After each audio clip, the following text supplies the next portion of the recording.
Assalamualaikum warahmatullahi wabarakatuh. Saya Tahi Ramada dari Ilmu Kelautan B 2019 dan juga teman saya. Saya Anggia Nur Fitriani dari Ilmu Kelautan B 2019.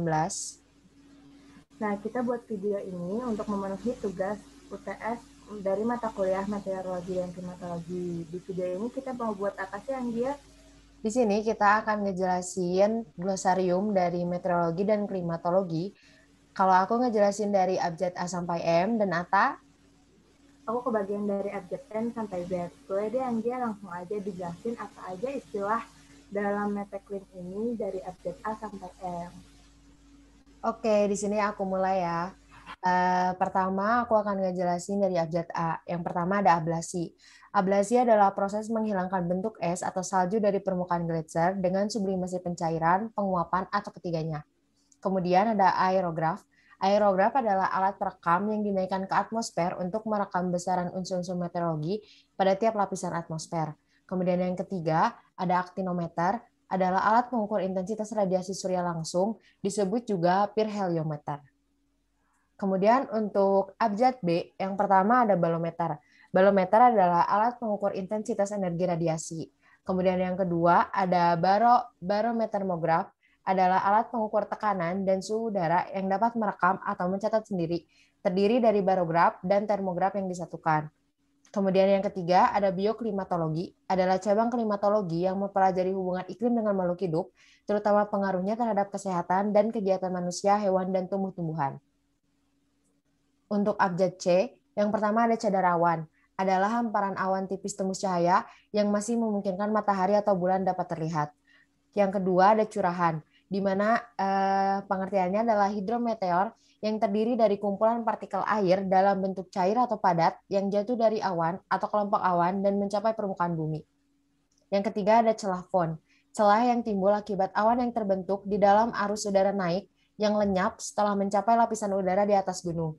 Dan kemudian awan itu terbentuk kembali di dalam arus udara menurun di lereng gunung yang lain.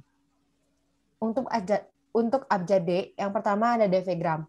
Devegram adalah garis lengkung atau kurva yang berhubungan dengan hasil pengamatan radiosonde yang menyatakan besar titik embun sebagai fungsi tekanan.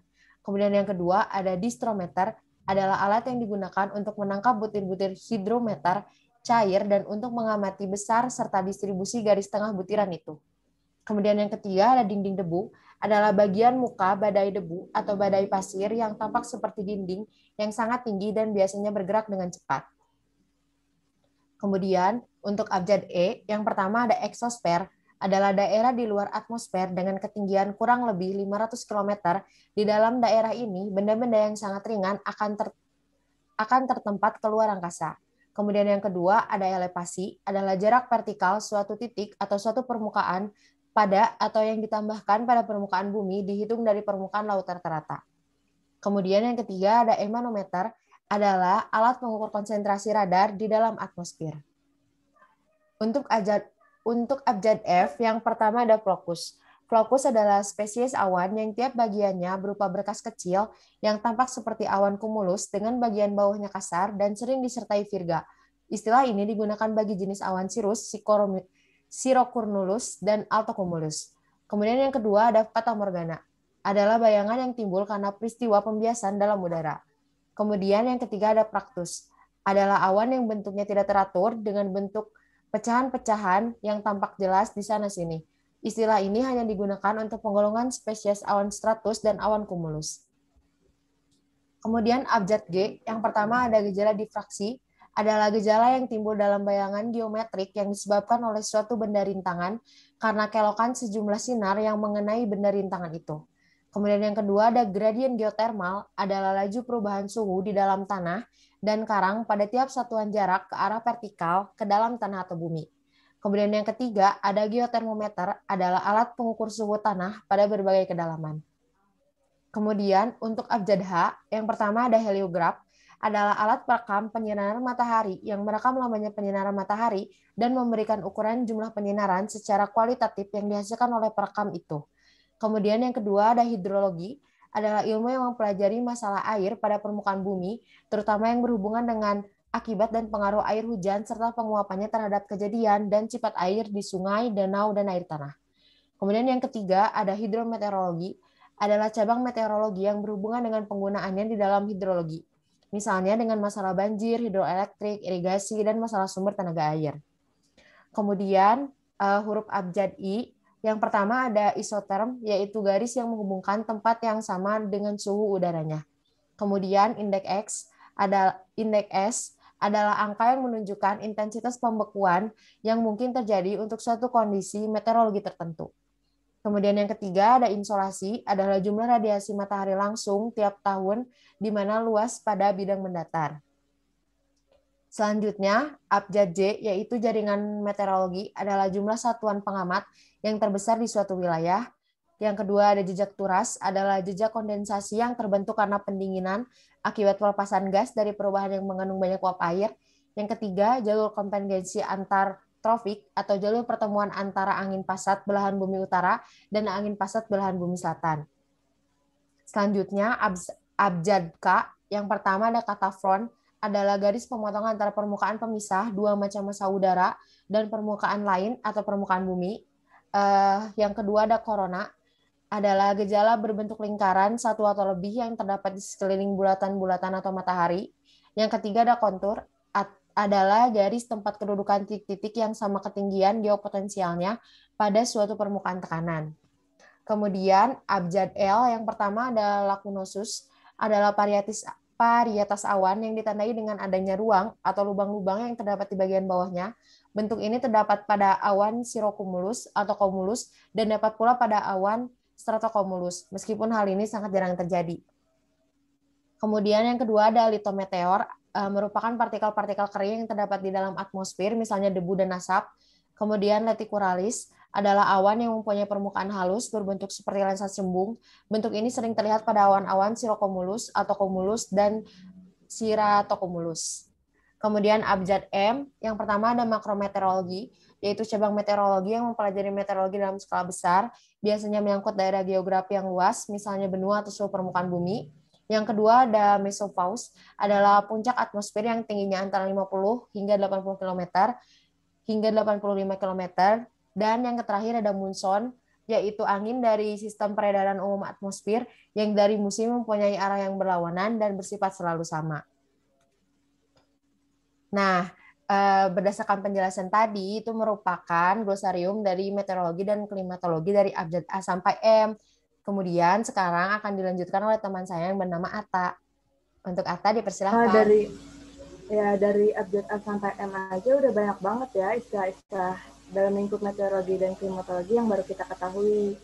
Nggak kalah banyak juga nih dari M sampai Z istilah-istilah untuk meteorologi dan klimatologi yang baru kita ketahui. Langsung aja aku jelasin ya. Untuk sendiri, yang pertama ada mikroskop yang merupakan alat yang digunakan untuk mengamati gerakan awan yang mengukur kecepatan sudutnya. Selanjutnya ada norther, yaitu angin utara dikenal di berbagai daerah untuk menggambarkan angin musim panas yang kuat. Selanjutnya ada metrosfer, daerah atmosfer yang terletak di antara permukaan bumi dan ionosfer dan yang konsentrasi elektron di dalamnya sangat kecil. Dari abjad O ada observatori meteorologi, di mana tempat atau bangunan yang didirikan untuk keperluan penelitian dan pengamatan meteorologi serta gejala atmosfer khusus. Selanjutnya ada opacus yang merupakan varietas awan yang bentuknya seperti lembaran atau tumpukan yang padat dan gelap sehingga matahari atau bulan di baliknya tidak dapat terlihat sama sekali. Yang ketiga ada ozonosfer, merupakan lapisan dalam atmosfer yang mengandung ozon cukup banyak. Di lapisan tersebut, ozon berperan sebagai bagian penting dalam neraca sinar atmosfer. Wilayah ozonosfer ini terletak pada ketinggian antara 10 dan 50 km dengan daerah yang berkadar ozon maksimum kira-kira pada ketinggian sekitar 20 sampai 25 km. Selanjutnya dari abjad T ada pasang surut atmosfer yang merupakan perubahan atmosfer disebabkan oleh perubahan gravitasi bulan dan perubahan gravitasi serta panas matahari. Selanjutnya ada pelepasan yang merupakan pengurangan atau proses menghilangnya awan baik secara alamiah maupun secara buatan. Yang ketiga ada pembiakan awan. Pembiakan awan adalah penyebaran partikel tertentu, misalnya es kering, kristal iodida perak, ke dalam awan oleh pesawat atau generator dengan tujuan mengubah struktur awan sehingga menimbulkan hujan. Selanjutnya dari abjad Q ada QBO yang merupakan singkatan dari Quasi-Biennial Oscillation, di mana merupakan variasi berkala dari angin yang bertiup tinggi di atas ekuator angin kencang di stratosfer bergerak mengelilingi planet dari setiap 14 bulan atau lebih. Angin ini benar-benar berubah arah. Ini berarti satu siklus penuh memakan waktu kira-kira 28 bulan, menjadikannya variasi lambat yang paling teratur di atmosfer setelah siklus musiman. Selanjutnya dari abjad R ada radiasi. Radiasi merupakan pancaran dalam bentuk gelombang elektromagnetik yang besarnya berbanding lurus dengan suhu permukaan benda pangkat 4. Selanjutnya ada rezim hujan, di mana ciri sebaran musiman hujan di setiap tempat. Rezim hujan ini seperti yang didefinisikan oleh W.C. Kendrew adalah khatulistiwa, tropis, monsun, baratan samudra, baratan benua, dan Mediterranean. Selanjutnya ada ritme iklim. Ritme iklim adalah osilasi atau daur iklim dengan minimum dan minimum yang berturutan terjadi dalam selang waktu yang hampir sama. Dari abjad S sendiri ada siklus iklim yang merupakan sebuah ritme berkala dalam deretan panjang pengamatan unsur iklim. Selanjutnya ada stasiun sinoptik yang merupakan stasiun meteorologi yang dijadikan tempat pengamatan sinoptik dilakukan. Selanjutnya ada siklon, yaitu dalam bahasa mitologi Yunani kuno, siklon merupakan angin dari barat laut yang pada musim dingin anginnya dingin, sedangkan angin panas ketika musim panas. Selanjutnya dari abjad T ada tekanan kondensasi adiabatik yang merupakan tekanan dengan pasal kecil, udara lembab menjadi jatuh karena mengalami ekspansi adiabatik. Selanjutnya ada termohidrograf yang merupakan alat gabungan dari termograf dan hidrograf untuk pengukuran suhu dan kelembapan termosfer dalam bentuk rekaman kertas secara grafik. Selanjutnya ada tundra. Tundra itu merupakan wilayah beku dan tandus di kutub utara yang membuat terhambatnya pertumbuhan pohon akibat tumbuhan tidak dapat hidup dan hanya berupa padang lumut. Selanjutnya dari abjad U ada udara yang kita ketahui campuran bermacam gas yang menjadi penyusun atmosfer bumi. Selanjutnya ada udara tropis, di mana jenis udara yang cirinya terbentuk di atas lintas rendah. Udara tropis ini sangat panas dan lembab. Selanjutnya ada udara unggulan. Udara unggulan merupakan massa udara kering, tidak seperti lazimnya yang dibentuk karena pemrosotan atau subsidence. Biasanya terdapat di bagian atas, hanya kadang-kadang mencapai permukaan bumi selama berlangsungnya pemerosotan yang kuat. Udara unggul ini sering ditemui di atas udara bahari tropis yang dibatasi oleh sungsangan suhu pasar. Dari abjad C ada velum yang merupakan bentangan awan tambahan yang meluas di atas atau tertembus oleh awan sejenis cumulus. Velum ini terjadi bersama dengan cumulus dan cumulonimbus. Selanjutnya ada Vicentina yang merupakan angin kuat dari utara ke timur laut sampai timur di atas Danau Garda di Italia. Selanjutnya ada Viuga. Viuga merupakan badai angin dari utara atau timur laut di atas padang Bulka Rusia berlangsung selama sekitar 3 hari. Dari abjad W sendiri ada wilayah Hietal yang merupakan wilayah mempunyai jumlah dan variasi curah hujan yang sejenis. Selanjutnya ada Wili-Wili. Wili-Wili merupakan sebutan bagi siklon tropis di laut sebelah utara Australia atau di sebelah selatan Nusa Tenggara. Selanjutnya ada waktu pengamatan baku. Waktu itu merupakan dibakukan oleh OMD atau Organisasi Meteorologi Dunia, merupakan standar waktu saat dilakukannya pengamatan meteorologi secara internasional. Dari abjad Y sendiri ada Yedoma yang merupakan bahan organik kuno terperangkap di lapisan es yang hampir membusuk. Selanjutnya ada Yuk. Yuk itu merupakan angin panas selama cuaca dalam musim panas yang tak mantap di Mediterranean. Selanjutnya ada Yellow Wind atau angin kuning. Angin kuning ini angin kuat, dingin, dan kering yang bertiup di Asia Timur, utamanya di Cina. Berhembus melewati dataran tinggi dalam musim dingin, mengangkut butir-butir debu halus berwarna kuning dari gurun. Pengendapan debu dalam ribuan tahun membentuk tanah liat Cina. Selanjutnya ada dari abjad Z. Dari Z itu ada Zenithal Rain yang merupakan hujan red, musim hujan di kawasan tropis atau subtropis yang berulang secara tahunan atau hampir tahunan pada waktu sekitar matahari berada tegak di atas kawasan tersebut. Di kawasan dekat Khatulistiwa, 2 periode dengan banyak curah hujan terjadi secara tahunan. Disebut hujan tengah. Makin jauh dari Khatulistiwa, keduanya bercampur menjadi musim hujan. Selanjutnya ada Jonda, yaitu angin panas di Argentina.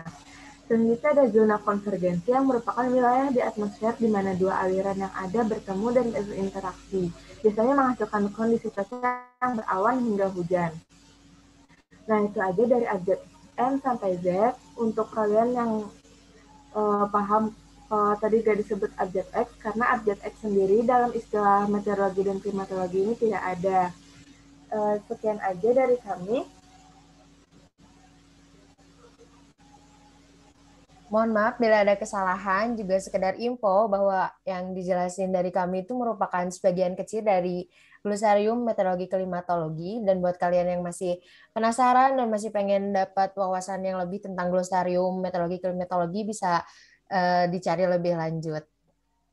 Sekian penjelasan dari kami. Mohon maaf bila ada kesalahan. Wassalamualaikum warahmatullahi wabarakatuh.